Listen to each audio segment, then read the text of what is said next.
Welcome to this episode of Our College Your Voices. I am your host, Kara Monroe.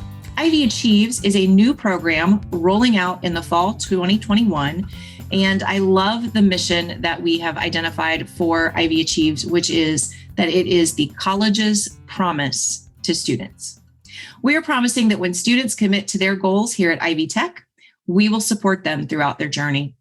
The program consists of two elements. First, an incentive program that will reward students when they engage with their campus, instructors, and other staff through activities that lead to student success. And second, we're promising students that if they embody the 5 student success commitments and ultimately are not successful in a class, they will be able to retake the course for free.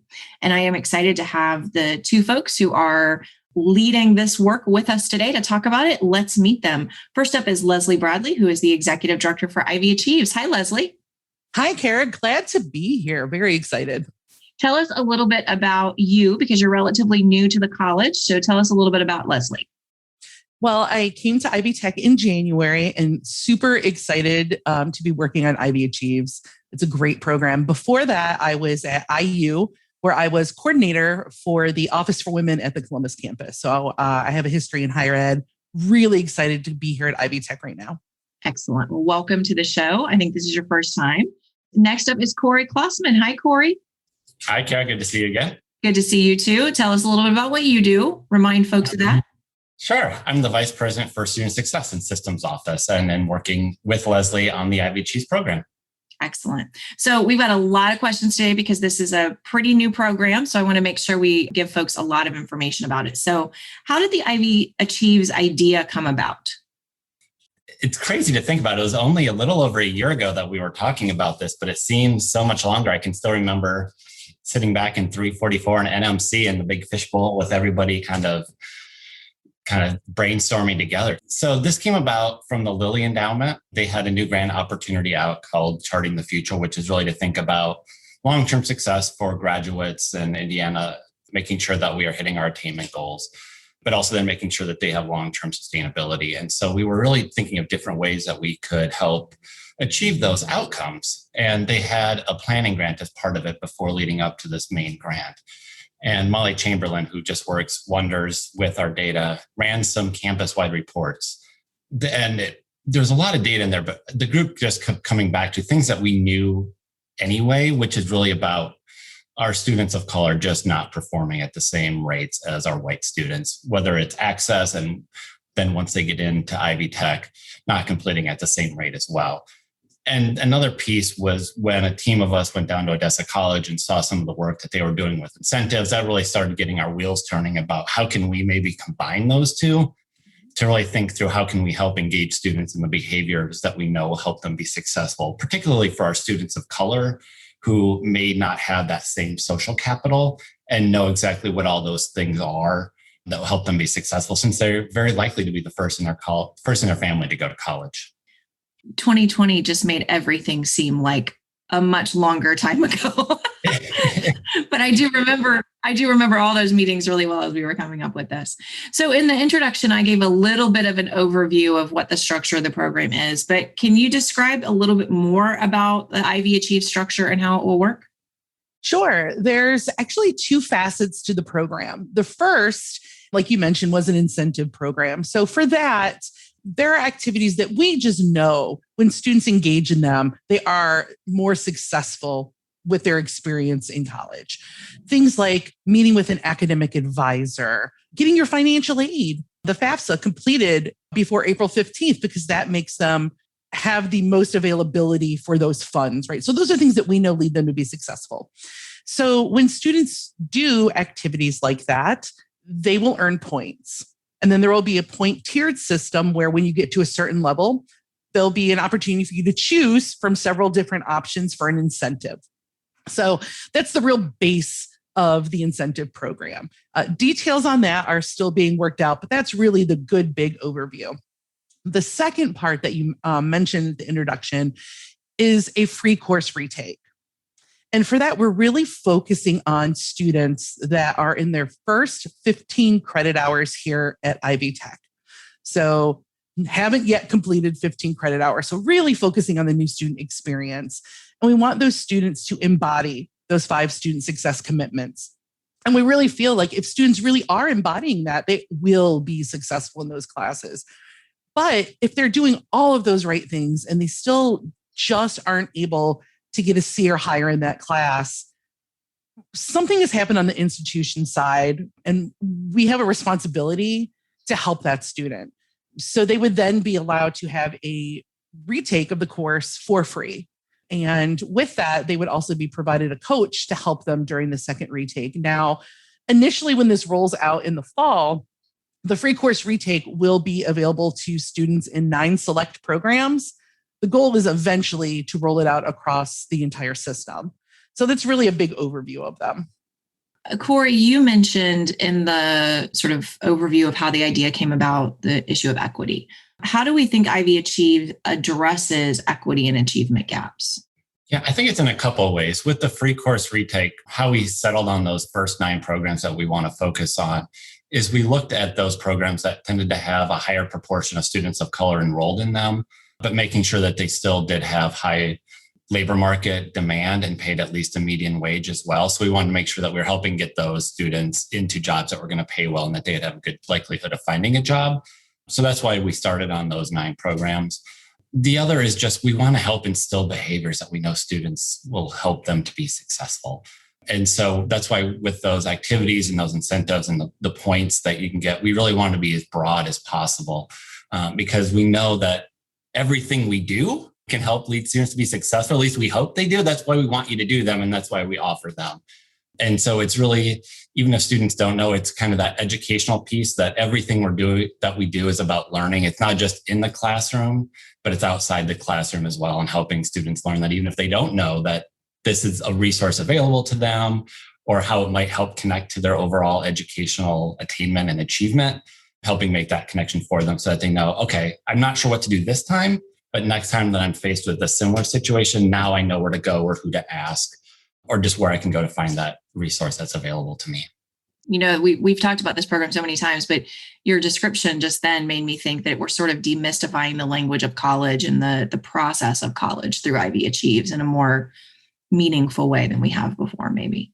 Yeah, I mean, our structures are so complex. I think they make sense to us, but if you've never done it before, I mean, it's so easy to see why a first generation student can get lost in the web because it doesn't make sense to a lot of people if you've never gone to college before, like a bursar who knows, we know what it is, but the name, right. If you haven't been in college before, you might not know what that means, or a registrar. So. Right. Unless you've listened to Hamilton and then you think it's somebody you punch. So, I mean, there's that. Sorry, one of my favorite lines from that play. So I think when a lot of people hear a free course retake, they think that people are going to abuse this. When I think about how we've set this up, you can't abuse it. There's a lot of things you have to do to get the opportunity to be eligible for that free course retake. Can you talk a little bit more about the free course retake? Sure. The real crux of it, I think, is not the requirement of it's in your first 15 credit hours, but really exhibiting the 5 student success commitments. So things like attending all of your classes, seeking out help across the campus when you need it, whether that be tutoring, disability services, meeting with your advisor. And in reality, if students are doing all of these things, turning in all their homework assignments, going to class, talking to their instructor if they're having a problem or seeking all that tutoring, the likelihood of them needing to retake a class reduces dramatically. So the purpose behind it isn't just to say, hey, you can have a free course retake if you're not successful, but really it's, we know you can be successful when you do these things, but if you aren't, then something happened on our side. For some reason, we weren't offering you the support that you needed, even though you were reaching out for it. So really that's us saying, we don't want to penalize you for doing everything that was right. In fact, we're going to help you even more by giving you a coach to help you through the second attempt at that class. And so part of the way we'll measure whether or not they've earned that free course retake is through the first pillar of the program, which is that points program. So can you talk a little bit about the different types of activities that students will engage in to earn points?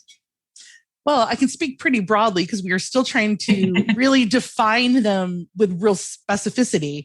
But I can give you examples that I know will be in there in some fashion. So we mentioned earlier the financial aid. So getting your financial aid filed in a timely manner.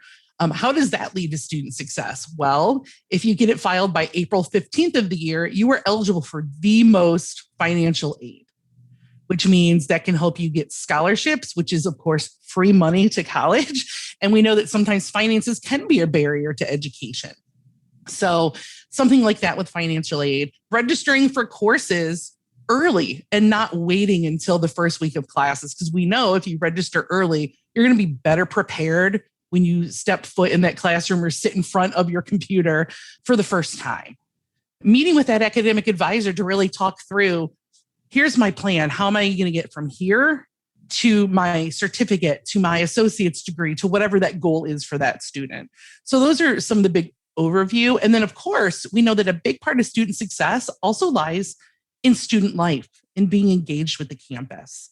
So students who can engage with the campus when there's a campus activity or being involved as a leader or a member of a student organization, because those are support systems for students. And we know that that helps with success. So those are the types of activities that students can do that will earn them points. And of course, there'll be many, many more, but that's a few examples. Excellent. Very good. What students are eligible to participate in IvyAchieves, and what do they need to do to sign up? Well, for the incentive program, as soon as they are one of our students, which means as soon as they have a C number assigned, they are automatically in the program. They will start earning points by doing activities.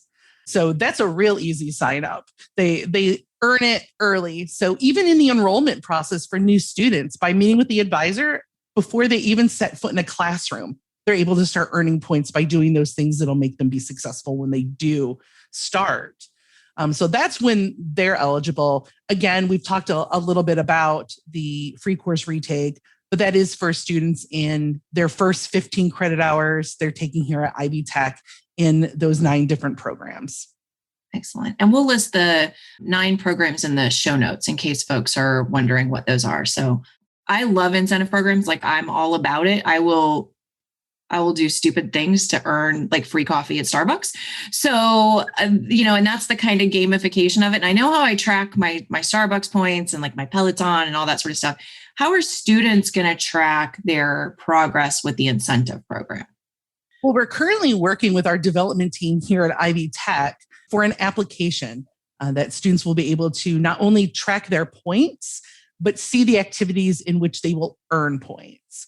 And that will roll out when the program rolls out in fall of this year. So it's coming very quickly. Eventually, there will be more rolled into the application, of course. But when it rolls out, students will be able to see activities that they're eligible for, as well as what they've already accomplished, what their point totals are. Awesome. One of the things we haven't talked about, we keep talking about points, but I think it's also important to note that as students accrue points, the idea is that they'll be able to redeem those for something as well. We hope to have different levels so that as students accrue more points, they can continue to get something that's kind of bigger each time. We're still figuring out what those are. I think one of the interesting things that's come out of our conversations with different stakeholder groups is that, some of them might have monetary value, like some Ivy Tech swag or something like that. But there are a lot of other great incentives that don't even necessarily cost money, but are still very beneficial to students. And so I think it's going to be very exciting to see as it all develops exactly how that looks. But we want students to be able to continue to engage with us as they move along and get something for that, because we know just what an incentive that is for so many of us, like Starbucks coffee. Cory and I will do crazy things for Starbucks. All right. So this is brand new. It's going to roll out in the fall. Obviously, communication is a big part of making sure that this is successful. We also, though, want to hear people's opinions on it as well. So how can students and faculty and staff provide feedback and hear more about the program besides just listening to the podcast? Well, we've actually adopted a couple different groups that we're working with right now to get that feedback. So we do have an internal working group.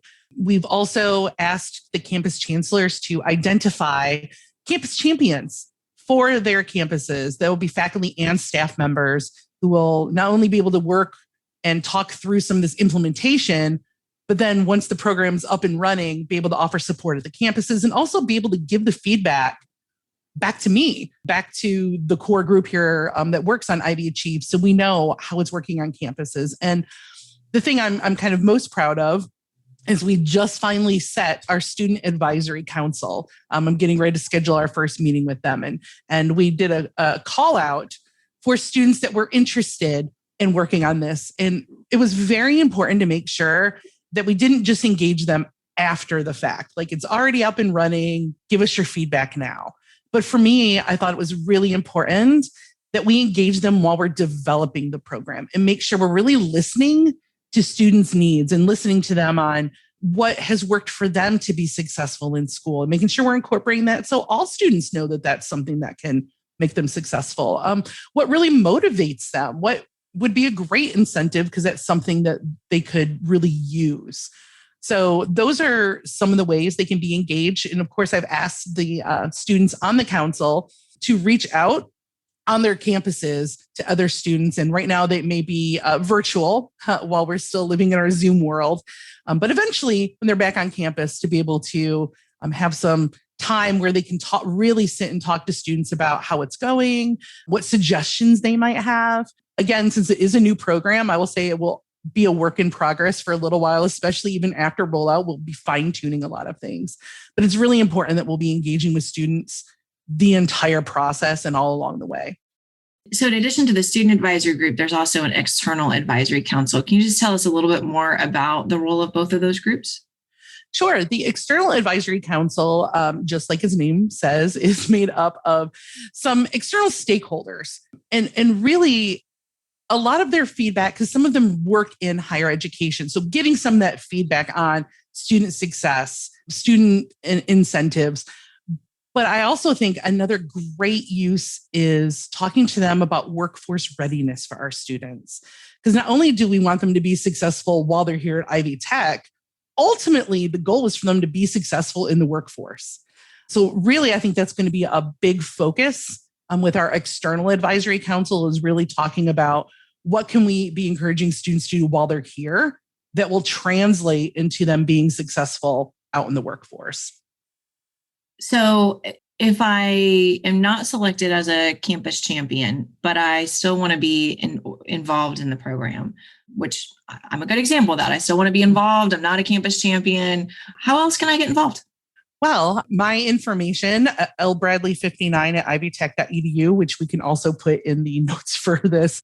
Shoot me an email. I've already been going to different team meetings that are not just big overreaching like vice chancellor meetings, which I have gone to, but I've been meeting individually with leadership at different campuses to really talk things through. So if you're interested in just talking through things, have questions, comments, anything like that, you can reach out to me, and we can schedule a time to talk. I'm hopeful, crossing fingers, that once things get back where we're able to be on campuses, that I might be able to go to some campuses and meet with people there as well. I think it'd also be great to just start thinking about different activities that maybe they're not wide scale on your campus, but things that you do in your classroom or in your office that maybe necessarily aren't tracked in Ivy Life or in Ivy Advising or some other system. But if there's a program that you think that we should be giving points for these incentives, be thinking of what those are so that we can start tracking them. Our hope is that we can have some of those kind of ad hoc activities, be able to reward those as well. So, maybe you have a service learning activity that you run with students, or there's some special activity that you run one day. Those are things that we want to be able to reward. And so be thinking of what those are. Maybe it's something you already do. Maybe it's something that you haven't done yet, but you want to do. Just start thinking about how you might be able to shape those, because when we launch this in the fall, we hope to be able to have a way where we can include those in the program as well. Well, I am excited to see this program launch in the fall, and I cannot wait to hear more. I hope, as you know, we end every episode with a call to action. So I hope that this has inspired all of our listeners to keep listening for more details as the program is developed and implemented, and to take Lesley up on that offer, to have a chat with her, and to take Cory up on his idea to start thinking about some of the local campus activities and some of your classroom activities that you do that we may be able to track on an ad hoc basis. If you do have questions or you want to talk further, do reach out to Lesley. She's at Bradley, LBRADLEY 59 at ivytech.edu. And that will be in the show notes. And we'll also list those 9 programs in the show notes as well. Thanks again for joining this episode of Our College, Your Voices. I want to again thank Lesley Bradley, Executive Director for IvyAchieves, and Cory Clasemann, Vice President for Student Success, for joining us to talk about the program. I'm your host, Kara Monroe. You can connect with me on Twitter at KNM Tweets. Our producer is Sarah Ferguson. You can reach us by email at ourcollegeyourvoices at ivytech.edu. If you are an Ivy Tech faculty or staff member, you can join our Microsoft Teams listener community. We send out instructions on how to join that every Thursday in the Thursday email. Our website, where you'll find links to show notes, is ivytech.edu/podcast. Production assistance for this and every episode provided by Becky Campbell and the Ivy Tech Community College Creative Services team. And our concept is by Matthew Pittman. Theme music and post-production services provided by Jen Eads at the Brassy Broadcasting Company. And we will talk to you next time on Our College, Your Voices.